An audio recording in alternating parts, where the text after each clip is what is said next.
بسم الله الرحمن الرحيم والصلاة والسلام على نبينا محمد وآله وصحبه أجمعين أما بعد فأعوذ بالله من الشيطان الرجيم بسم الله الرحمن الرحيم وعد الله الذين آمنوا منكم وعملوا الصالحات ليستخلفنهم في الأرض كما استخلف الذين من قبلهم وليمكنن لهم دينهم الذي ارتضى لهم وليبدلنهم من بعد خوفهم أمنا يعبدونني لا يشركون بي شيئا ومن کفر بعد ذلك فاولئک هم الظالمون صدق اللہ العظیم۔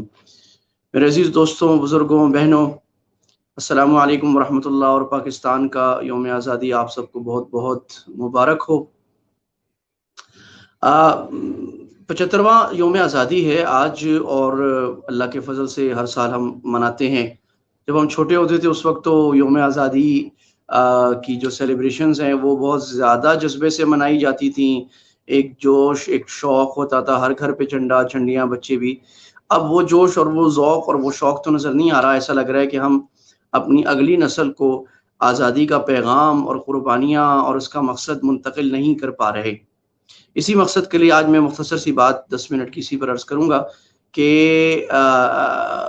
قومیں جو ہوتی ہیں وہ اپنی تہذیب آگے منتقل کرتی ہیں، وہ کتابوں سے زیادہ سینے بسینہ منتقل ہوتی ہیں اور اپنی لیگیسی آگے بتا کر جاتے ہیں کہ جناب ہم یہ ہیں، ہمارے آباء و اجداد یہ تھے اور ہماری قوم یہ ہے اور ہمارا مقصد یہ ہے۔ آپ دنیا میں کہیں بھی جائیں، آپ جو بھی کام کریں، جو بھی اسکل کریں، جو بھی جاب کریں، اس کو آپ نے نہیں چھوڑنا۔ اس طرح تہذیب، تو ہم شاید اس تہذیب کے منتقل کرنے میں کچھ نہ کچھ، ان روایات کے منتقل کرنے میں کوتاہی کریں۔ مقصد پاکستان کیا تھا ہم سب کو پتہ ہے، لا الہ الا اللہ، اس پر بات بھی ہوتی رہتی ہے۔ میں ایک اور پرسپیکٹو سے بات کروں گا کہ یہ جو ہم کہتے ہیں لا الہ الا اللہ اور محمد رسول اللہ اور اسلام کا مطلب کیا، یہ پاکستان جب بنا تو الحمدللہ جو پاکستان بنانے میں جو بزرگ تھے اور بعد میں جو بزرگ بنے، انہوں نے اس کو پاکستان کے قانون اور آئین میں ٹرانسلیٹ بھی کیا اس کو۔ یعنی ایسا نہیں ہے کہ صرف نعرہ تھا اور 75 سال میں کوئی کام نہیں ہوا، بلکہ بہت سارا کام ہوا۔ اور یہ ایک مایوسی کی فضا ہے کہ ہم کچھ خرابیاں دیکھ کر کہتے ہیں کہ کچھ بھی نہیں ہوا۔ نہیں، بہت سارا کام ہوا ہے، اور میں اس کام کی کچھ مثالیں پیش کروں گا۔ لیکن جب پاکستان بنا تو 1949 میں قرارداد مقاصد پاس ہوئی۔ قرارداد مقاصد کا مقصد یہ تھا کہ ہر ملک کا ایک کانسٹیٹیوشن، ایک آئین ہوتا ہے، اور وہ آئین جو ہے اس ملک کی شناخت، اس کا آئیڈینٹی کارڈ ہوتا ہے، اس کا نام ہوتا ہے، وہ ملک کون ہے اور وہ کیا ہے اس کے لوگ۔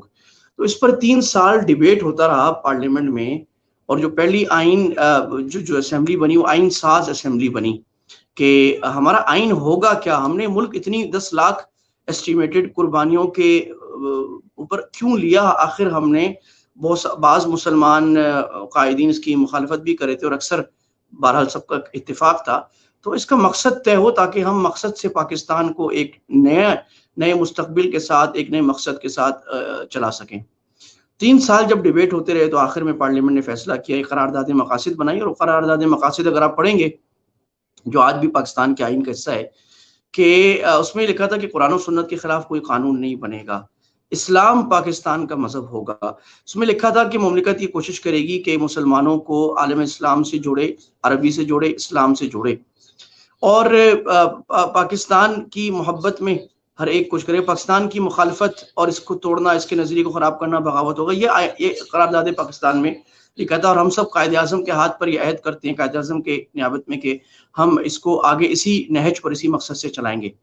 قرارداد مقاصد بن گیا۔ اس وقت اس کے بعد پاکستان میں ایک علماء کمیٹی بنی جس میں بالاجماع 5 فرقوں کے بڑے علماء، ظفر عثمانی صاحب، مفتی شفیع عثمانی صاحب، اور مولانا نورانی صاحب، اور سلفی حضرات، دیوبندی حضرات، بریلوی شیعہ، سب شامل ہوئے۔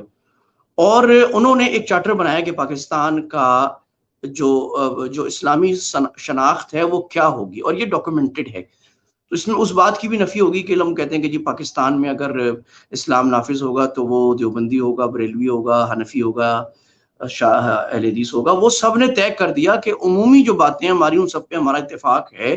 جزوی باتوں میں وہ قانون اور آئین ایسا بنا اور بنا ہوا ہے کہ ہر ایک کو اپنے اپنے مسلک کے مطابق چلنے کی آزادی ہوگی، فروعی معاملات میں وہ اپنے مسلک پہ چل سکے گا۔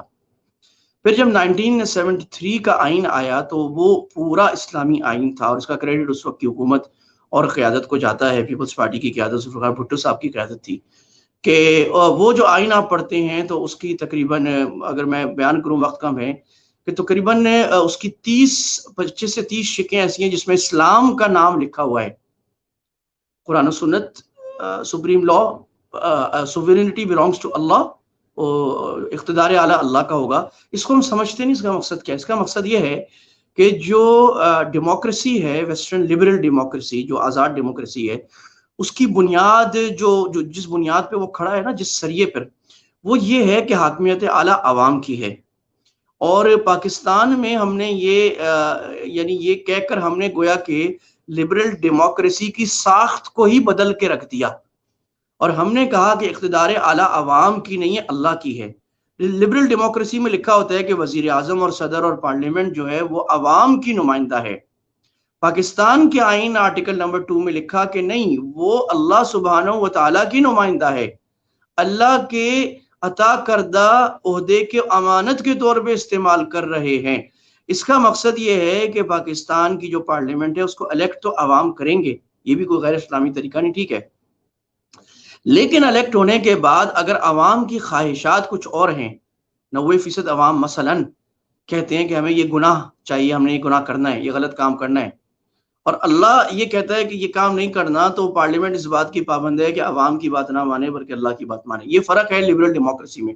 لبرل ڈیموکریسی میں جب تالیوں کی گونج میں سیم سیکس میرج کا لا پاس ہوا، سب سے پہلے ناروے وغیرہ میں، اور اس کے بعد برطانیہ میں ہوا کہ مرد ہم جنس پرستی کی شادی، تو پارلیمنٹ کے اکثر جو سمجھدار لوگ تھے انہوں نے تقریر میں ایک صاحب نے کہا کہ ہمیں یہ اعتراف ہے کہ یہ ایک غیر انسانی اور غیر اخلاقی فعل ہے، لیکن چونکہ ہم پابند ہیں پارلیمنٹ اس بات کے کہ ہم عوام کی خواہش کے مطابق فیصلہ کریں، اس لیے ہم نے یہ فیصلہ کیا. تو انہوں نے یہ لا پاس کیا. پاکستان میں حکومت یا پارلیمنٹ یہ نہیں کر سکتی. آئینی اور قانونی ہوتا کیا ہے وہ الگ بات، آپ سب جانتے ہیں. ہم تو یہ بات کریں لکھا ہوا کیا ہے، اور ہمارے اکابر اور بزرگوں نے پانچوں فرقوں کے اور جنرل جو اچھے مسلمان ذہن کے ججز، بیوروکریٹس ہر جگہ اچھے تھے اور آج بھی ہیں، انہوں نے جو کام کیا وہ بڑا قابل قدر ہے. ایسا نہیں کہ آل از ویسٹ، اس پر ہم بنیاد رکھ کے آگے کام کر سکتے ہیں، ہمیں اسکریچ سے کام کرنے کی ضرورت نہیں ہے. پھر یہ لکھا کہ آزادی اظہار رائے ہوگی لیکن اسلام کے عزت کے منافی نہیں ہوگی. اس سے کیا کیا کہ لبرل ڈیموکریسی میں جو ایک رائٹ ہے کہ فریڈم آف اسپیچ، جس پہ بات ہوتی ہے کہ آزادی اظہار ہے، پاکستان نے اس حق کو پابند کر دیا. نہیں، آزادی اظہار رائے ہے، لیکن جہاں اسلام کی عظمت بیچ میں آئے گی اس کے خلاف آزادی اظہار رائے نہیں ہے. پاکستان کی سالمیت کے خلاف آزادی اظہار رائے نہیں ہے. یہ دوسرا آگے لکھ دیا فنڈامنٹل رائٹس میں. اس پر بھی لبرل ڈیموکریسی اور دنیا کی جو ہیومن رائٹس لوگ، اس کو بڑی تکلیف ہے. آگے لکھا عربی کے فروغ کے لیے، قرآن کی تعلیم کے لیے حکومت کوشش کرے گی. عالم اسلام سے بہترین خاص طور پہ عالم اسلام سے بہترین تعلق، اور الحمدللہ OIC کا اجلاس 2-3 دفعہ پاکستان چیئر کر چکا ہے. ہم کوشش کریں گے، لوگوں کو اسلام کے علوم سکھانے کی کوشش ہوگی. یہ کوشش کی جائے گی کہ پاکستان کے مسلمان اسلامی طرز زندگی پہ چلیں. یہ آئین میں لکھا ہے، اور آئین قانون سے اوپر کا ڈاکومنٹ ہے، جو پرنسپل ڈاکومنٹ ہے، جس کو تبدیل بھی آرام سے نہیں کیا جا سکتا. اسی طرح پھر دنیا میں جب کوئی آپ بات کریں اور اس کا کوئی سسٹم نہ بنائے تو وہ بات بڑی بیکار ہوتی ہے کہ باتیں کر رہے بڑی بڑی. ہم بہت جگہ کرتے ہیں باتیں، نہیں، اس کا سسٹم بنایا گیا. اسلامی نظریاتی کونسل بنائی گئی، کونسل آف اسلامک آئیڈیالوجی، کہ جو رائے دے گی کہ پاکستان کا کون سا قانون اسلام کے خلاف ہے، اور وہ رائے پارلیمنٹ میں جائے گی اور اس پر فیصلہ فیڈرل شریعت کورٹ کرے گی. ایک کورٹ بنایا جو سپریم کورٹ کے پیرلل، دنیا میں کہیں ایسی مثال نہیں ہے. میں آپ کو ذمہ داری سے کہہ رہا ہوں، دنیا میں سپریم کورٹ ہوتا ہے وہی کرتا ہے. سپریم کورٹ کے برابر اسلامی کورٹ کو رکھ دیا. اس پر لبرل دنیا کو بڑی تکلیف ہے. میں آپ کو 50 ریسرچ آرٹیکل بتا دوں مغرب یونیورسٹیوں میں لکھے ہوئے جو کہتے ہیں فیڈرل شریعت کورٹ کیوں ہے. ہمیں تو قدر نہیں ہے اپنی چیز کو، ان کو پتا ہے. اللہ کرے ہم قدر کر لیں اس کی اور اس پر آگے بنیاد رکھیں. اور فیڈرل شریعت کورٹ اگر کسی قانون کو کہہ دے اسلام کے خلاف ہے یا کسی صدارتی حکم کو کہہ دے، وہ 6 مہینے میں انویلڈ ہو جاتا ہے. پارلیمنٹ ایگزیکٹو کے لیے ضروری ہے کہ وہ اس کو کرے، اور یہ 500 دفعہ ہوا ہے جناب، 400 سے 500 دفعہ. مفتی تقی عثمانی صاحب دامت برکاتہم، جسٹس خلیل الرحمان صاحب، جسٹس تنزیر الرحمان صاحب، اور ان جیسے جسٹس فدا الرحمان صاحب ابھی فیڈرل شریعت کورٹ سے گئے، ان کے دور میں یہ ہوتا رہا ہے کہ قوانین تبدیل ہو کے اچھے اسلام کے بنے ہیں، نظام بنا ہے، تعلیمی نظام بنا ہے. ابھی بھی جو تعلیمی نظام نیا پاکستان کا بنا ہے اس میں جو سنگل نیشنل، اس میں اسلام کو علماء کی مشاورت سے اسلامی سبجیکٹس کو، قرآن کو کمپلسری کر کے ڈالا گیا ہے. الحمدللہ۔ تو اس ساری بات کا خلاصہ دو تین باتیں نکلی۔ پہلی بات، کوئی اگر یہ کہتا ہے کہ پاکستان کی بنیاد سیکولر تھی، قائد اعظم سیکولر اسلام چاہتے تھے، تو اس کی بات کا کوئی پروف اس کے پاس نہیں سوائے ایک دو تقریروں کی، بلکہ ایک تقریر کی جس کی الٹی سیدھی منمانی انٹرپریٹیشن وہ کرتے ہیں۔ ساری ڈاکومنٹیشن اور پورا آئین اور پورا قانون اور پورا سٹرکچر اس بات کا شاہد ہے کہ پاکستان ایک اسلامی ملک ہے۔ ٹھیک ہے، ہماری کمیاں ہیں، ہماری غلطیاں ہیں، ہمیں اس اعتراف ہے، ہمارے قصور ہیں، ہم نے اس قانون، لکھے ہوئے قانون سے وفاداری بے وفائی کی، جیسے ہم نے قرآن سے بے وفائی کی۔ قرآن سے کوئی بے وفائی کرے گا، قرآن تو غلط نہیں ہو جائے گا نا؟ حدیث سے سارے مسلمان بے وفائی کریں گے، حدیث تو غلط نہیں ہو جائے گی۔ پاکستان کے آئین اور قانون سے ہم نے بے وفائی کی، قانون اور آئین اسلامی صحیح ہے، ہمیں اس سے وفادار ضرورت ہے، ہمیں نیا قانون بنانے کی ضرورت نہیں ہے۔ شریعت نافذ کرنے کے لیے کوئی نیا ہمیں عمارت کھڑی کرنے کی ضرورت نہیں، سب لکھا ہوا ہے، بنا ہوا ہے، کوئی پڑھ کے تو دیکھے۔ یہی بات اس وقت مفتی تقی عثمانی صاحب دامت برکاتہم جب تشریف لے گئے افغانستان، تو حضرت نے وہاں سمجھائی کہ بھائی پاکستان کے آئین اور قانون اسلامی ہے، آپ ذرا پڑھ کے دیکھیں، آپ ہمیں نکال کے بتائیں اس میں کون سی چیز غیر اسلامی ہے۔ اکا دکا کوئی چھوٹی موٹی باتوں کے علاوہ کچھ نہیں، الحمدللہ۔ 95% اسلامی نظریاتی کونسل کی 1995 کی رپورٹ کے مطابق پاکستان کا آئین قانون اسلامی ہے۔ جو ہمارا نظام تعلیم ہے اس میں بہت کچھ صحیح ہے، مسئلہ یہ ایسے اچھے ٹیچر نہیں ہیں جو وہاں پڑھائیں، مسئلہ یہ ہے کہ نظام میں دیانتداری نہیں ہے، بے ایمانی ہے، اور وہ صرف اسلامی نہیں پورے نظام میں ہے۔ اس کو آپ نے اور میں نے مل کے ختم کرنا ہے۔ سستی اور کاہلی اس کو آپ کو اور میں نے مل کے ختم کرنا ہے۔ ہر بچہ کام کا ہے، ہر عورت کام کی ہے، ہر بہن کام کی ہے، ہر ماں کام کی ہے، ہر استاد کام کا ہے، ہر بیوروکریٹ کام کا ہے، ہر بزنس مین کام کا ہے۔ ہم سب مل کر اس عمارت کو اچھا کر سکتے ہیں، گرتی ہوئی عمارت کو مضبوط کر کے۔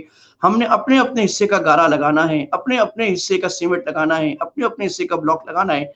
آئیے آج ہم عہد کریں کہ ہمارے بزرگوں نے، ہر فرقے کے بزرگوں نے، ہمارے قانونی بزرگوں نے، ہمارے پاکستان میں آنے والے بہت سارے اچھے سماجی بزرگوں نے پاکستان کو بنانے میں جو کام ادا کیا، ہم آج اس یوم آزادی کے سیزن میں یہ عہد کرتے ہیں، ہم انشاءاللہ اس پر بنیاد رکھ کے آج سے ہم عہد کرتے ہیں، اس سے بے وفائی نہیں کریں گے۔ ساری دنیا ٹریفک توڑ رہی ہے، میں نہیں توڑوں گا، یا آج عہد کر لیں، کیونکہ یہ قانون کی خلاف ورزی ہے۔ سارا پوری مارکیٹ میں 90 تاجر چوری کر رہے ہیں، میں چوری نہیں کروں گا انشاءاللہ۔ سارے جھوٹ بول رہے ہیں پاکستان کے خلاف، سارا میڈیا بات کرے، میں نہیں کروں گا۔ سارے حوصلہ شکن خبریں پھیلا رہے ہیں، سارا میڈیا، میں نہیں پھیلاؤں گا، میں اچھی خبریں پھیلاؤں گا۔